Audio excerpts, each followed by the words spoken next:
Hey guys, welcome back to another video. Today I'm going to show you how I built my Clone Trooper armor. It's good, let's go.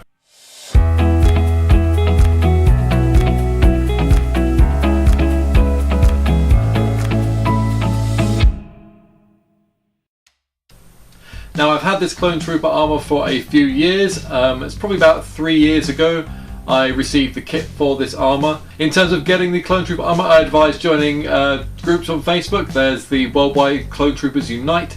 That's a good group. There's your local 501st detachment and also the 501st Clone Trooper Forum. If you want to get armor, I recommend heading there and asking some questions. You've got to get involved. It's not something where you can just kind of go click and buy. They're all kind of private makers who make these things. And please just don't leave comments saying where can I buy the armor from. It's kind of a legal grey area with Disney and Lucasfilm. They're not licensed products, so they allow the makers to make them for these people in the groups who want to help put something back into the Star Wars community. So yeah, just go and check out those groups and hopefully we can help you along. I'm also part of the groups, so I may see you there. Now in terms of my armor, like I said, I've been building it for about 3 years or so, and that's before I started the channel, so there's not much build footage of me putting the actual armor together. When you receive the armor, it's usually in a big brown box. You unpack it and it's in vacuum formed pieces. You'll have usually a front and back for everything, like the legs, the arms and everything like that. They are untrimmed and for the most part straight from the vacuum forming machine.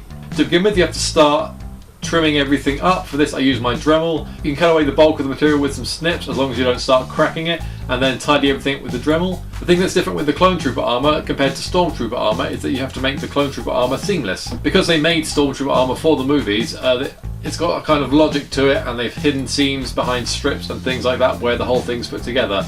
For the clones, they were entirely CGI characters, so they didn't actually have to build any of it. So for the most part, it's quite difficult to get the parts to fit to an actual human body and to work with how a human body moves, because they didn't have to deal with that with the CGI models.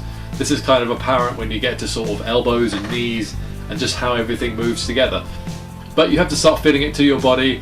You can kind of size it up with tape by taping it to your body, and then you have to glue everything together and make it all seamless. Now the armor I got was a white ABS plastic, so for this you can use an ABS paste. You mix in filings of ABS with acetone and they melt to make a sort of slurry, and with this you can use it to fill in all the gaps and make it all seamless. Now when I started doing this, I didn't have much experience doing it, so some of the stuff on mine is a little bit sloppy. I could probably do it better now, but I'm totally fine with it. I think it's good enough, and I can hide some of my crimes a little bit later on. This is an example of one of the pieces. This is a leg, the right leg, from this side. So it came in two halves. You can kind of see my seam line here. Like I said, not the best, but it is there, and it's two halves together. You can see here where the two halves have been joined together. There's a little strip inside, and I just use super glue to do it, and then it's making both bits line up to make sort of one coherent piece, like that. You can see I've got the padding inside. I've already started padding and fitting it to my body to get it to move and work together. Yeah, but other than that, it's doing that for every single piece of armor. There are quite a few for the Clone Trooper. You've got the chest, the back, the abdomen, the cod piece, the butt piece, shoulders, upper arms, elbows, forearms, thighs, knees, shins, and boots. So there's quite a lot of pieces for this one. For the most part, I'm most of the way there in trimming and putting this together. Once I had it most of the way there, I decided to paint my armor.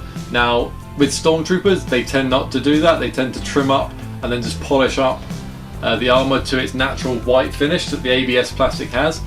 Now, because the helmet of mine was resin cast, I had to paint it. If you want to see a video of how I put that together, you can check that out here. I've already done one. But I had to paint it a particular white colour, so in order to make my armor match the helmet, I decided that I was going to paint it all. So I laid down a coat of grey plastic primer over everything, and for the top coat I used a Rust-Oleum matte white. I had to do a couple of coats of this, and it's no mean feat painting all this armor with multiple coats of paint. Like I said, there are a lot of pieces, and it did take quite a bit of time. This I kind of did along with the fitting process, because I was still trying to get everything to work on my body. I'll show you how I strap everything up a little bit later on, probably in another video, but this one I'm just going to leave you with where I'm at right now. I've got the armor mostly fitted myself, so I'm going to do my first full test fit of the armour. I've not done this before. So we've got the undersuit that I showed you last week, and we've got all the pieces to a point where I can try them and start working them together. But yeah, we're just going to see how it fits on my body. This is quite exciting. I've not done it before, so I'm going to get dressed. So here we go. I've got all the armour on. Now, as a first test fit goes, I think this has gone quite well. It all fits rather well. I'm a little bit warm, as you might expect, but actually it's not too bad. The range of movement's not great. You can't really...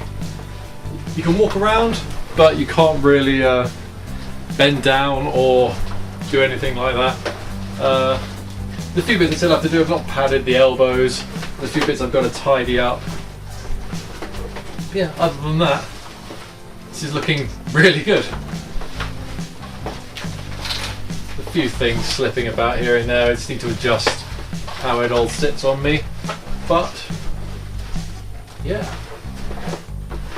very happy overall. I've been working on the legs, shins and knees quite a lot recently, and they're actually really comfortable. I can walk around without too much trouble. There's no pinching, which is what I was worried about. It's all just kind of sitting and working quite nicely.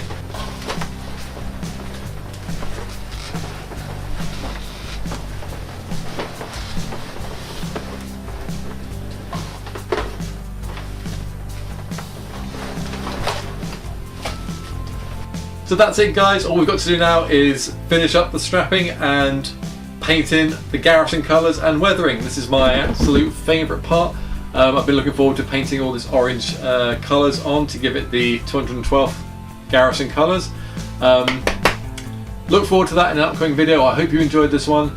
Next time we're going to be painting and weathering. It's my favourite part by far. Until then, take care. Bye bye.